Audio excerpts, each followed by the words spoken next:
રાજકોટમાં ગૌ માતાને રાષ્ટ્રમાતા તરીકે જાહેર કરવા ફરી આહ્વાન કરવામાં આવ્યું। રાજકોટના બહુમાળી ચોક ખાતે ગૌ ભક્તો અને ગૌ પ્રેમીઓએ કર્યું આહ્વાન। ગૌ ભક્તોએ સહી ઝુંબેશ શરૂ કરી લોકોને ગૌ માતાને રાષ્ટ્રમાતા જાહેર થાય તેવું આહ્વાન કર્યું। લાંબા સમયથી ગૌ માતાને રાષ્ટ્રમાતા તરીકે જાહેર કરવા ચલાવવામાં આવી રહી છે ચળવળ। ગૌ આયોગના પૂર્વ ચેરમેન ડોક્ટર વલ્લભ કથરિયા પણ આ અભિયાનમાં જોડાયા હતા। જય ગૌ માતા, જય ગોપાલ। આ દેશ ભારત એ ગૌ સંસ્કૃતિનો દેશ છે। ગૌ માતા એ આપણી આરાધ્યા છે। ગૌ ગીતા, ગાયત્રી, ગંગા અને ગોવિંદના સંસ્કૃતિમાં ભારતને જ્યારે આપણે વિશ્વગુરુ બનાવવાનો પ્રયાસ કરી રહ્યા હોય ત્યારે સાચા અર્થમાં ગૌ માતાનું મહત્વ આમ જનતા સુધી, જન સુધી સમજમાં આવે। ગાયના પંચગવ્યનો ઉપયોગ દ્વારા વ્યક્તિગત આપણું સ્વાસ્થ્ય, જમીન છે એ આપણી ઝેરમુક્ત બને, વાતાવરણ પ્રદૂષિત થયું છે એ પણ ચોખ્ખું થાય અને ઓવરઓલ માનસિકતા દ્વારા સમાજની સાચા અર્થમાં એ કલ્યાણ થાય। આર્થિક કલ્યાણ થાય, સામાજિક કલ્યાણ થાય, આરોગ્યમય અને પ્રદૂષણ મુક્ત એવું આપણે વાતાવરણ ઊભું કરી શકીએ। આ બધા જ ઉદ્દેશ્ય સાથે સમગ્ર દેશની અંદર ગૌ સેવા સન્માન આહ્વાન અભિયાન ચાલુ કર્યું છે પૂજ્ય સંતોએ।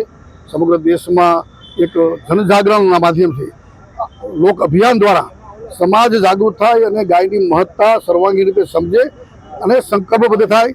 સંતો, સામાજિક સંસ્થાઓ અને સરકાર પણ બધા સંયુક્ત રીતે સાથે મળીને, કારણ કે આ તો લોકતંત્રની સરકાર છે, ત્યારે સરકારના સહયોગ દ્વારા એ કાયદા દ્વારા એ લોકવિધ ગાયોની અલગ પંચગવ્યની ઉપયોગિતાના યોજનાઓ દ્વારા, જેમ કે ગ્રામ વિકાસ હોય, ગૌચર વિકાસ હોય, ગોપાલન હોય, ગૌ સંવર્ધન હોય, ગૌ આધારિત ઉદ્યમિતા માટે અનેકવિધ યોજનાઓ છે।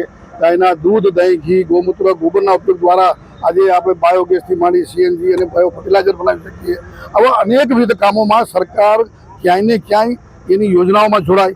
આ બધા જ એક ઉદ્દેશને પાર પાડવા માટે અને એ દ્વારા જ સાચા અર્થમાં હમણાં જ અમારા એક બાળકે કહ્યું કે કેવલ વાતો કરવાથી નહીં થાય, પણ ગાયની ઉપયોગિતા આપણા જીવનમાં ઉતારવાથી અને એ દ્વારા સમાજ આખો ગાયને પંચગવ્યનો ઉપયોગ કરશે તો કોઈ ગાયની હત્યા નહીં થાય। એટલે કે એક સુમેળ થશે। ગૌ ત્યાં કાનૂન પણ લાવે, બધા જ પાસાઓનો વિચાર કરીને આપણે ગૌ બંધ થાય અને ગૌ માતાને એક સન્માન મળે કે રાષ્ટ્રમાતા રાષ્ટ્ર આરાધ્યા, રાષ્ટ્ર દેવીના રૂપમાં પૂજાય અને એ દ્વારા સાચા અર્થમાં સૌનું કલ્યાણ થાય। એ ભાવનાથી આ ગૌ સન્માન આહ્વાન અભિયાન આજે સમગ્ર ગુજરાતમાં ચાલી રહ્યું છે। 7 મે બધાને આવેદનપત્ર આપવાના છે અને પછી ક્રમશઃ આખા દેશની અંદર 27 જુલાઈ, પછી 27 ઓક્ટોબર અને એ દ્વારા 27 જાન્યુઆરી સુધી પણ એક સમગ્ર રાષ્ટ્રમાં ચેતના જગવા માટે થઈને અને લોકો સૌ સાથે જોડાય, એક સહભાગી બને, સૌનો સાથ, સૌનો વિકાસ, સૌનો પ્રયાસ, જે વાત કરી હવે સૌનો વિશ્વાસ, એ વાતને સાર્થક કરવા માટે આપણે બધા આગળ વધીએ। એ દ્રષ્ટિથી આજનું આ એક અભિયાનનું એક આવેદનપત્ર આપવાનો, પ્રાર્થનાપત્ર આપવાનો એક કાર્યક્રમ છે।